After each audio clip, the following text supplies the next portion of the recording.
हरे कृष्णा।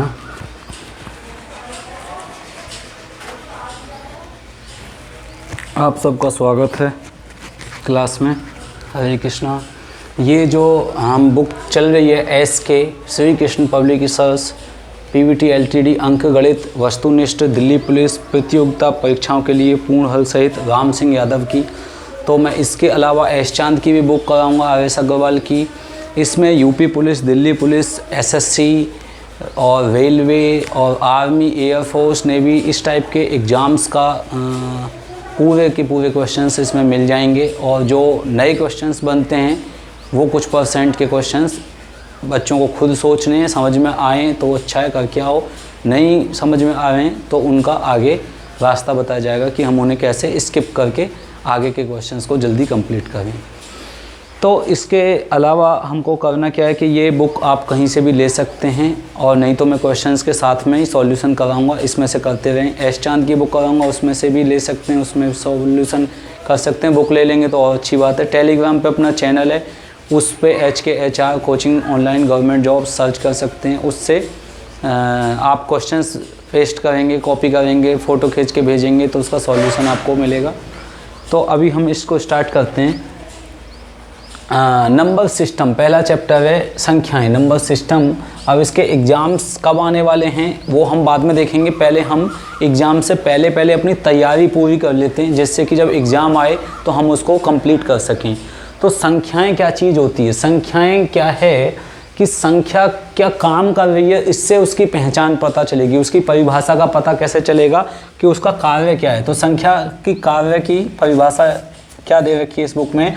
समय, लंबाई, द्रव्यमान आदि के माप को व्यक्त करने के लिए जिन आधारों का प्रयोग करते हैं उन्हें संख्याएं कहते हैं। यानी कि जैसे समय को नापना है तो मैं कहूँ कितने बज रहे हैं, तो वो आप कहेंगे 9 बज रहे हैं। फिर मैं कहूँ कितने बज गए, अब 10 बज गए, कितने बज गए, 11 बज गए। यानी कि कुछ ऐसी संख्याएं हैं जो समय को नाप रही हैं। कितनी डेट है आज, 13 तारीख है, आज कितनी है, 14 है, कल कितनी है, 15 जून है, परसों कितनी है, 16 जून है। इस प्रकार से कुछ डेट्स को, यानी कि समय हमारा एक दिन का भी हो सकता है, समय कई दिनों का भी हो सकता है, समय हफ्तों का, महीनों का, सालों का, उसके बाद कई सेंचुरी का, दशक का, 10 साल का, सेंचुरी का, फिर उसके अलावा 1000 साल का, 10,000 साल का, फिर एक युग का, एक युग में 4,32,000 वर्ष होते हैं कलयुग में। फिर द्वापर में आपके जो है 8,64,000, 4,32,000 का ट्रिपल कर दीजिए 12,96,000 त्रेता युग में। फिर सतयुग में चले जाइए 4,32,000 का 4 गुना कर दो 17 लाख, और जो है 20,000 लगभग ये इतनी पहुँचेगी। यानी कि 4,32 को हमने क्या कर दिया, 4 से गुणा कर दिया, 4 दूनी 8, 4 तिया 12 का 2, हासिल लगा 1, 4 चौक 16 और 1 17।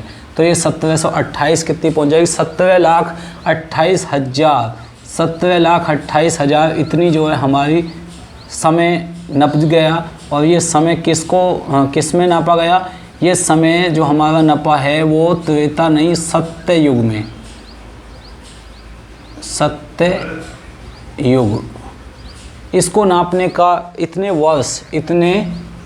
वर्ष में जाके ये एक युग बीतेगा। और ये एक पूरी साइकिल है। जब सतयुग के बाद त्रेता आएगा, त्रेता के बाद द्वापर आएगा, फिर कलयुग आएगा। तो इस प्रकार से साइकिल हमारी रिपीट होती रहती है। इसके बाद ये, फिर इसके बाद ये, फिर इसके बाद ये, फिर इसके बाद ये, फिर से ये, फिर से ये, फिर से ये, तो ये चलता रहता है। तो हमको किसी भी चीज़ को नापने के लिए, यानी कि समय को नापने के लिए, ये देखो मैंने समय आपको बताया कि समय कितना छोटा है। एक समय की इकाई घंटा, मिनट, सुई से लेके, साल से लेके, उसको और बड़ा करेंगे हजारों, लाखों, करोड़ों साल से लेके, फिर युग में, फिर उसको कल्प में भी नपेंगी। वो युग भी मिलके 1,000, 4 युगों को मिलाकर बोलते हैं, 4 युगों को मिलाकर बोलते हैं एक चतुर्युग। एक चतुर्युग।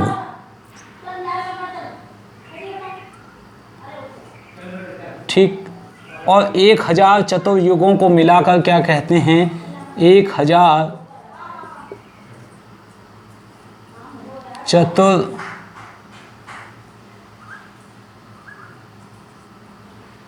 1000 चतुर्युगों को मिलाकर हम कहेंगे एक कल्प। फिर आएगा मनवंतर, मनु, मनवंतर,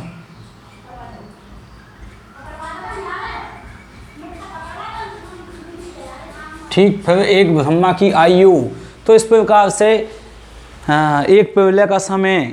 तो इस प्रकार से ये समय जो है आपका चक्र बहुत बड़ा है, जिसमें पृथ्वी भी नष्ट होती है, प्रलय तक का भी समय लगता है। ये सबको नापने के लिए हमें क्या चाहिए? संख्याएं चाहिए। इसलिए संख्याओं का उद्गम हुआ। इनका जो है भगवान ने इन चीज़ों को बनाया जिससे कि इन संख्याओं के माध्यम से आप समय को नाप सको, समय देख सको, समय कितना बड़ा है और हम समय के अनुसार कितनी जल्दी जल्दी जा रहे हैं, आ रहे हैं, जा रहे हैं, आ रहे हैं, यानी कि शरीर बदल रहे हैं समय के अनुसार। अच्छा, लंबाई। लंबाई, किसी चीज़ की लंबाई नापनी है आपको, मान लो एक रूम की लंबाई नापनी है तो आप कहोगे 1 मीटर है, 2 मीटर है, 10 मीटर है, 20 मीटर है, 50 मीटर है, 100 मीटर है या 10 किलोमीटर है। फिर और बड़ी पे पहुंचोगे, यूनिट पे, इकाई पे, जैसे AMU। तो आपकी जो AMU है, एस्ट्रोनॉटिकल यूनिट, उसमें क्या है कि एक साल के अंदर जितना सूरज ने नापा है, दूरी तय किया है, किरण ने एक साल में कितनी दूर गई है किसी बिंदु से सूरज की किरण, उसको AMU या लाइट वर्ष कहते हैं। 1 लाइट ईयर, एक लाइट की जो साल की उम्र है वो कितनी लंबी दूरी तय करती है, उस प्रकार से हम उसको मेजर करते हैं। तो हम लंबाई को नाप सकते हैं, यानी कि किसी एक आपके पास बॉक्स है, उसमें लंबाई कितनी है, चौड़ाई कितनी है, इसको नापने का भी काम कर सकते हैं। कोई कमरा है, खेत है, उसको नापने का लंबाई चौड़ाई काम कर सकते हैं। तो उनमें सब में गिनती की ज़रूरत पड़ेगी, उसे संख्याओं को बोलते हैं कि ये 8 मीटर है, ये 10 मीटर है। द्रव्यमान, यानी कि हमें तोलना है, किसी द्रव्य का मान तोलना है, 10 किलो है, 20 किलो है, 5 कुंटल है, 50 कुंटल है, या इस प्रकार से कितने हजार कुंटल है। उस द्रव्यमान को तोलने के लिए जो नंबर चाहिए, रिक्वायरमेंट है गिनती के नंबर, वो गिनती सब नेचर ने दिया। नेचुरल का मतलब क्या है? ये जो हमारे नंबर हैं ये सब नेचुरल नंबर हैं, और नेचुरल वर्ड आता है नेचर से। नेचुरल वर्ड किससे आता है? नेचर से आता है, NATURE। और ये नेचर क्या है? ये प्रकृति है, और इसी प्रकृति का शब्द बना है हमारा प्राकृत संख्याएं। नेचुरल, नेचर से वर्ड मिलके बनेगा नेचुरल, प्राकृत संख्याएं। तो ये जो संख्याएं आप देखोगे प्रकृति की देन है, यानी कि भगवान ने प्रकृति बनाई और प्रकृति ने फिर ये संख्याएं दी कि मुझे आप ऐसे गिन सकते हो। इन गिनतियों के माध्यम से आप मुझे नाप सकते हो, समय को, मेरे वजन को और मेरी जो है लंबाई चौड़ाई को। ये सारी जो चीज़ें आप देखते हो, कमरा, धरती, आकाश, ये सब प्रकृति ही है। प्रकृति क्या है? ये भगवान का एक रूप है, शरीर है भगवान का। जैसे विराट रूप देखा था ना आपने, अर्जुन को दिखाया था कृष्ण भगवान ने विराट रूप। क्यों? क्योंकि आज की डेट में भी बहुत से लोग भगवान बन जाएं, इसलिए अर्जुन ने कहा भगवान आप अपना विराट रूप जरूर दिखा दो। तो ये भगवान का विराट रूप है, जो ब्रह्मा का अंडा, एक यूनिवर्स है। इसी प्रकार से भगवान के ये शरीर में है पूरा व्याप्त ब्रह्मांड अंडा, और ऐसे कितने अंडे ब्रह्मांड के, बड़े बड़े अंडे व्याप्त हैं, तब जाके ये लंबाई चौड़ाई प्रकृति की नापी नहीं जा सकती। क्योंकि हम नापेंगे किस चीज़ से? सबसे बड़ी चीज़ तो भगवान है, भगवान ही इस चीज़ को अपने अंदर धारण किए हुए हैं, उनके शरीर में ये चीज़ हम नापेंगे किस चीज़ से? ऐसी उनसे बड़ी कौन सी चीज़ हो सकती है भगवान से जिससे हम उस चीज़ को नाप पाएँ? नहीं नाप सकते। लेकिन फिर भी कुछ दूरी तो हम उनकी प्रकृति की नाप ही लेते हैं। जैसे पृथ्वी को नाप रहे हैं, आकाश को नाप रहे हैं, गगन तक नाप रहे हैं, उनकी दूरी तक नाप, लेकिन इसकी कोई अंत नहीं है, सीमा नहीं है। ये शुरुआत का क्षण तक आप कुछ दूरी नाप सकते हो, इसका अंत नहीं है, अनंत है। इसलिए लास्ट में आपको मिलेगा ये अनंत का सिंबल। बहुत बड़े बड़े मैथमेटिशियन PhD करने के बाद या बुक्स लिखते हैं, या और भी उनसे बड़े बड़े मैथमेटिशियन हैं, गणितज्ञ पाइथागोरस या और भी बड़े रामानुज, वो सब बताते हैं कि इनकी गिनती का कोई अंत नहीं है। और वो बताने का क्या, आप खुद सोच सकते हो कि अगर एक के पीछे मैंने 0 लिखना शुरू किया तो मैं कितना भी लिख सकता हूँ, इसका कोई अंत हो सकता है? कभी भी नहीं हो सकता। लिखते जाओ, लिखते जाओ, लिखते जाओ, लिखते जाओ, जगह छोटी पड़ जाए, धरती आकाश पे लिखो, लिखते जाओ। तो इस प्रकार से ये चीज़ें हुई हमारी कि द्रव्यमान, लंबाई, समय को नापने के लिए जिन चीज़ों की जरूरत पड़ती है वो हमारे नंबर सिस्टम होती है, और नेचुरल नंबर हमारे वो होते हैं जो प्रकृति ने हमें दिए हैं उनको नापने के लिए। जिन आधारों का हम प्रयोग करते हैं उन्हें संख्याएं कहते हैं। तो हमारी संख्याएं पता चल गई, जिन आधारों का हम प्रयोग करते हैं वो हमारी क्या चीज़ हैं, संख्याएं हैं। तो ये आधार संख्याएं हैं।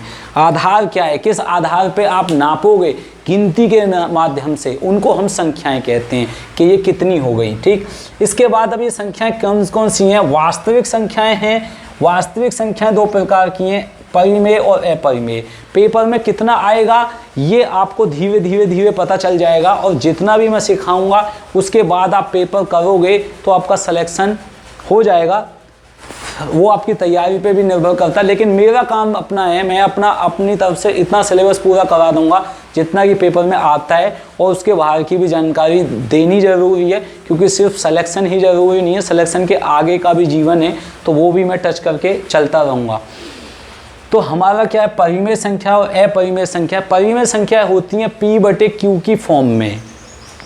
कुछ संख्याओं को आप ऐसा लिख सकते हो जो P/Q की फॉर्म में आ जाएंगी, और कुछ संख्याओं को नहीं लिख सकते जो P/Q की फॉर्म में नहीं आ सकती। तो वो संख्या कैसे हैं, जैसे मान लीजिए मैंने लिखा 2/4 यानी कि 1/2, यानी कि उत्तर आया 0.5।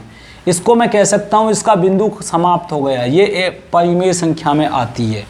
अगर मैंने लिखना शुरू किया 1/3, इसको मैं देखूंगा 0.333, ये चलता रहेगा बिंदु, ये भी परिमेय संख्या में आती है, क्योंकि इसका बिंदु जो है वो रिपीट हो रहा है, यानी कि सेम बिंदु 3 जो संख्या है वो संख्या अपने आप को लगातार क्या कर रही है, रिपीट कर रही है, बार बार वही संख्या आ रही है। और अदल बदल के आती तो वो अपरिमेय संख्या में हो जाती। अपरिमेय संख्या अब जैसे पाई है 22/7, तो 22/7 को अगर आप भाग देंगे तो 3.1428 इस प्रकार से ये बदलता चला जाएगा, यानी कि इसकी अनंत संख्याएं आती जाएंगी और ये बिंदु बंद नहीं होगा। इसी बात को ये बताना चाहता है कि ये अपरिमेय संख्या है, जिसका बिंदु समाप्त हो जाए या फिर रिपीट हो रहा है सेम नंबर, वो परिमेय संख्या है। ठीक, यानी कि ये परिमेय संख्या बनती है रेशन से, रेशनल नंबर को बोलते हैं परिमेय संख्या है। रेशनल किससे वर्ड बनाए, रेशियो से, यानी कि अनुपात से। तो जो अनुपात में आ सकता है उसको हम कह सकते हैं कि वो संख्या परिमेय है, जो अनुपात में नहीं आ रहा वो अपरिमेय संख्याएं हैं। इनके और उदाहरण लेंगे, जैसे √2 है, √3 है, पाई है। तो मैंने पाई को तो यहाँ सॉल्व करके दिखाया, √2 √3 वर्गमूल 2 वर्गमूल 3 कैसे सॉल्व करते हैं ये आगे के अध्यायों में मैं सिखाऊंगा पूरा डिटेल में। और P/Q की फॉर्म में, जैसे ये P है ये Q है, तो Q हमारा क्या नहीं होना चाहिए, Q हमारा 0 नहीं आना चाहिए। तो इस प्रकार से ये चीज़ें हैं, आप धीरे धीरे इनको और आगे समझेंगे। अभी देख लीजिए इतना। परिमेय संख्याओं को पूर्णांक बोलते हैं। पूर्णांक में भी पूर्ण संख्याएं, ऋणात्मक संख्याएं हैं। परिमेय संख्या में परिमेय भिन्नें होती हैं, ऋणात्मक भिन्नें, धनात्मक भिन्नें। जैसे भिन्न हमारी है कोई 4/5, तो हमने इसको ऋणात्मक भिन्न लगाना है तो चिन्ह ऋणात्मक हो जाएगा माइनस का, और धनात्मक ये 4/5 हमारा। तो इस प्रकार से ये भिन्नें हो गई। पूर्ण संख्याएं हमारी कौन सी हैं, ऋणात्मक संख्याएं कौन सी हैं। पूर्ण संख्याओं में 0 से शुरू होता है, 0 1 2 3 4 5 और ये अनंत तक जाता है। ऋणात्मक संख्याओं में -3 -2 -1 ये संख्याएं रहती हैं, और ये हमारी घटते घटते अनंत तक जाती हैं। इनको ऋणात्मक संख्याएं बोलते हैं। इसके बाद क्या कह रहे हैं, ऋणात्मक संख्याएं यहाँ भी हैं, -1 2 -3 हैं, और ये अनंत तक जाएगी। फिर नेचुरल नंबर हमको समझ में आया, नेचर से बने हैं 1 2 3, और ये अनंत तक जाने वाले हैं। तो जो अनंत तक जाती हैं संख्याएं, ये अनंत ही दर्शाता है कि जो प्रभु हैं, जिन्होंने प्रकृति बनाई है, नेचर बनाया है, वो अनंत हैं, जिसका नहीं होता अंत, अनंत। ये भगवान श्री कृष्ण का एक नाम है, अनंत, अनंत, इनफाइनाइट, इंग्लिश में इसको बोलते हैं इनफाइनाइट, इन्फिनिटी। इन्फिनिटी मतलब अनंत, जिसका अंत नहीं हो सकता। इसके बाद हम क्या देखेंगे, नेचुरल नंबर। आप नेचुरल नंबर में अगर 0 को शामिल कर देते हैं तो होल नंबर बन जाता है। पूर्ण संख्याएं मतलब होल नंबर्स। इसके अलावा पूर्ण संख्याएं हमारी ये हो गई 0 1 2 3 4 अनंत तक, यानी कि किसी भी चीज़ का अनंत नहीं है और किसी भी चीज़ की शुरुआत में भी अगर आप देखो तो वो भी इतना सूक्ष्म है। ये कितना स्मॉल होगा नंबर, माइनस में कितना छोटा हो जाएगा, और ये प्लस में पॉजिटिव नंबर कितना बड़ा हो जाएगा, ये इसी बात को दर्शाता है। -∞ टू -3 -2 -1 0 1 2 3 और ये आगे कहाँ तक जाएगा, पॉजिटिव इन्फिनिटी तक। तो इस प्रकार से यहाँ बहुत सूक्ष्म से सूक्ष्म हो सकता है, छोटे से छोटा, सटल से सटल हो सकता है भगवान, और बड़े से बड़ा हो सकता है भगवान, बड़े से बड़े विकराल रूप, विकृति रूप ले सकता है। ये इस चीज़ को मैथमेटिक्स क्या कर रही है, प्रूव कर रही है। रामायण और भगवत गीता को गणित प्रूव कर रहा है कि भगवान अनंत हैं। भगवत गीता भागवत में भी भगवान को अनंत बता रखा है, चाहे छोटे रूप में भी वो अनंत हैं और बड़े रूप में भी वो अनंत हैं। उनका कोई अंत नहीं कर सकता कि कोई कहे मैंने छोटा रूप भी उनका नाप लिया, नहीं, उनका बड़ा रूप भी कोई नहीं नाप सकता, छोटा रूप भी नहीं नाप सकता। आज तक कोई गॉड पार्टिकल का साइज नहीं मेजर कर पा रहे, उसका नाम दे दिया गॉड पार्टिकल, इसलिए वो ब्रेक होता चला जाता है, इतना छोटा होता चला जाता है साइज। तो इस प्रकार से भगवान की चीज़ें बहुत ही आश्चर्यजनक हैं, उनको नाप पाना बहुत मुश्किल है।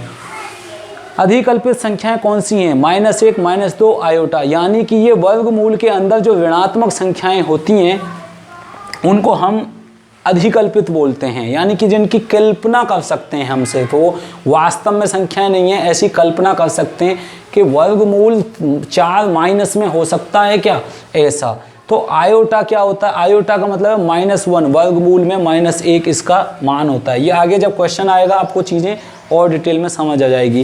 अभाज्य संख्याएं, अभाज्य संख्याएं होती हैं जो केवल स्वयं से तथा 1 से विभाजित होती हैं।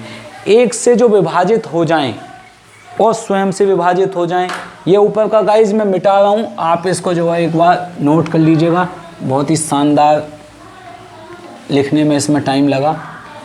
तो अब मैं ले रहा हूँ इसमें अभाज्य संख्याएं। अभाज्य संख्याएं हमारी क्या हैं? जिनको हम भाग देंगे सिर्फ 1 से और स्वयं से, उसके अलावा किसी और संख्या से वो भाग नहीं जाएगी, यानी केवल 2 संख्याओं से भाग जा सकता है। जैसे मैंने एक संख्या ली 1, फिर 1 के बाद 2 3 4 5 6 7 8 9 10, इनको मैं चेक करना चाहता हूँ ये संख्या के कितने फैक्टर हैं। फैक्टर का मतलब गुणनखंड, ठीक। तो इसके जो गुणनखंड हैं वो क्या क्या हैं? सिर्फ 1 और दूसरा 1, यानी कि एक ही गुणनखंड है, वो क्या है? 1 अपने आप में, 1 × 1 = 1। दूसरे में हम क्या कर सकते हैं? 1 × 2 = 2, यानी कि 1 और 2 गुणनखंड हैं इसके।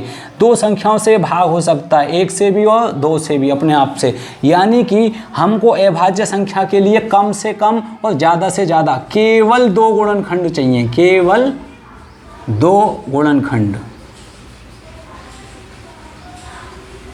और जिसके केवल 2 गुणनखंड हों वही अभाज्य संख्या, यानी कि ये एक हमारी अभाज्य संख्या नहीं है। इस बात को इसने प्रूव कर दिया, क्योंकि इसके पास 2 गुणनखंड नहीं है, केवल 1 ही अपने आप में मात्र गुणनखंड है, अकेला वो ही संख्या 1 ही अपने आप में, उसका कोई और दूसरा गुणनखंड नहीं हो सकता, उसके भाग नहीं हो सकते, यानी कि वो किसी और में भाग नहीं हो सकता। जैसे 2 है तो 2 को हम किस में भाग कर रहे हैं? 1 और 2 से, तो ये गुणनखंड पहला है। अब 1 और 3 हमारे इसके 1 × 1 3 3 हो सकता है ना, तो इस प्रकार से 1 और 3 दोनों ही इसके गुणनखंड हैं। ये भी हमारा भाज्य संख्या में आता है, अभाज्य में। लेकिन 4 को देखें तो 1 2 और 4, यानी कि 3 इसके अंदर गुणनखंड बन गए। ये आपका बनेगा भाज्य संख्या में, किस में बनेगा? ये 4 हमारा भाज्य संख्या में आएगा। यहाँ पर देखिए तो 4 हमारा बना ये भाज्य संख्या में, क्योंकि इसके गुणनखंड 2 से अधिक हैं। जिसके भी 2 से अधिक हैं वो किस में आ जाएगा?